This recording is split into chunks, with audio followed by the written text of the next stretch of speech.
and welcome back to my channel. So today I have another Sims 4 speed build for you, and I just wanted to say I hope you're having a wonderful day. I don't know why, but I just felt like I wanted to say that, and if you're not having a wonderful day, I hope it gets better or tomorrow is better.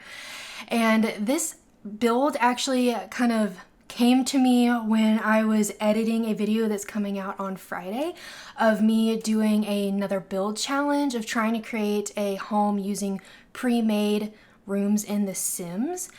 And during that, I was like, oh, you know, it would really be a good challenge for me to actually try to do a starter home. So I thought I should build a starter home. So here is a starter home. I've never actually done that before, but I thought that's really important. Like, people like to play that way and they want to start with, you know, like that 20,000 simoleon like money cap. And I know that if you have like the more Sims that are in your household, the more money you get, but I did it based off of like the baseline 20 simoleons, 20,000, excuse me, simoleons, 20 simoleons.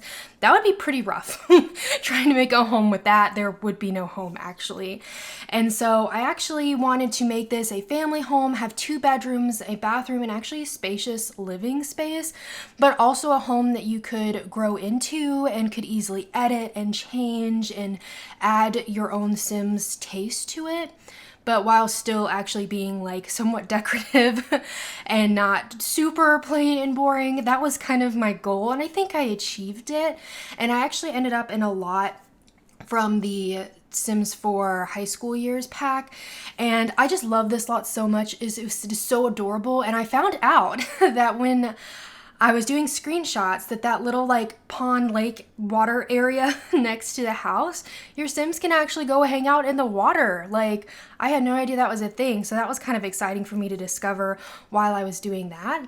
And I do actually end up bumping out that green portion of the home a little bit. Like, when I got upstairs in order to put in 2 bedrooms nicely and not in like really weird shapes, I had to make it a little bit larger, but I'm happy I was actually able to do that because I was really worried about money, because I'm really not usually looking at that at all. I feel like my builds are always super expensive and definitely ones you'd either have to have a really rich Sim for, or you'd have to use cheats for, which, you know what? Use cheats if you want to, play the game how you want to. Like, it's all about how you want to play. And so if you download this, feel free to change it, do whatever you want to it, just like gut it. I mean, it's totally up to you. And here I'm just trying to actually pull some stuff out of debug. And if you don't know debug, if you put in some cheat codes, you can get to that. And it's basically all the items in the game that you don't actually have access to usually, but are assets that are already in the game, like some trees and different fences and things that are used throughout the world that you can't use normally. And usually those items are either very, very cheap or free. So I definitely dug into debug, and I'm hoping you don't consider that cheating. I don't think it's cheating. I mean, it's in the game, right? Like, so using that to help with landscaping a little bit, because I didn't want it to be super plain. Like, I wanted it to look like it was actually a home that, you know, has a yard. And so I ended up putting those trees out there and that fence as well. I think that saved me a little bit of money while trying to build this. And I feel like choosing to do a 2-story home, like, I don't know if that actually really saved me any money or not. Like, you have to buy stairs to do that, so I don't know. But I think it turned out really well in the end, and I kind of brought in that green from the outside of the house and try to use that as inspiration for the inside of the house.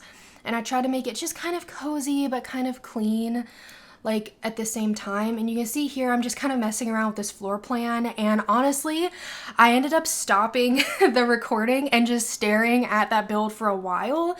I even pulled out 2 different beds, like one of the smaller beds and one of the larger beds, just to see if I could like fit them in there without it being really weird, and it didn't really work, which is why when I started up the recording again, I went ahead and just scooted it out and made it a little bit bigger. And it definitely got a little bit tricky in terms of where to put those windows because of the way the rooms were actually shaped out. So I did end up actually adding a couple more windows to the front of the build, which again, I was a little bit worried about the spending I was doing, but I think those windows are not that expensive. I think that big one's like 30 simoleons or something like that. So way to go, Seasons. And so I ended up just adding a few of those because I tried not to do too many because I knew I was going to want to put curtains on the windows, and like that just adds money to your, budget. And so I ended up putting in that first area right when you walk in is like the dining and kitchen space. And there's this really nice spacious bathroom. And I did end up only putting a tub in there. I wanted to put a like tub shower combo, but those were more expensive, and I thought about doing it separately, but then again, a lot more money. And you can see here, this is like the first room I was doing because I was adding a ton of like different clutter and decorative items because I just really wasn't thinking about the fact that I'm actually on a budget this time. So I think I go back in and I do delete out that little like organizer that's on the wall that has soaps and things in it. I do end up taking that out, but I do trade it out and do end up putting like decorations elsewhere in the house because I felt like it was a little bit sparse and I just wanted it to have a little more personality. And I tried to pick items that weren't necessarily like the regular base game kind of items. I tried to get items with a little more, I don't want to say personality, not that the base game stuff doesn't have personality, but like different. I feel like I've seen a lot of starter homes that utilize just, the more plain swatches, and which are good and fine. I just tried to do something different. I honestly now need to make a starter home that's only base game because I think that's also something that would be fun to do. I feel like I'm working my way up to that. Like I've been spoiled by having packs, but the reality is like people don't actually have all these packs. So I want to be sure to provide some builds that like everyone can use, no matter what you have for the games, that you can have fun playing. And I end up in the, I was about to say top floor, the second floor. Oh my gosh, y'all, I don't know what's happening to me today. Words are just escaping me.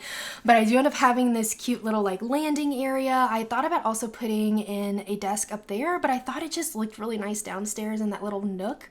But you could swap that out. You could put a bookcase downstairs. You could put the desk upstairs. There's just lots of options. Or the other option is to actually just wall off that corner right there that I have that's extra and make it another bathroom. But it just wasn't quite in the budget for me, so I didn't do that.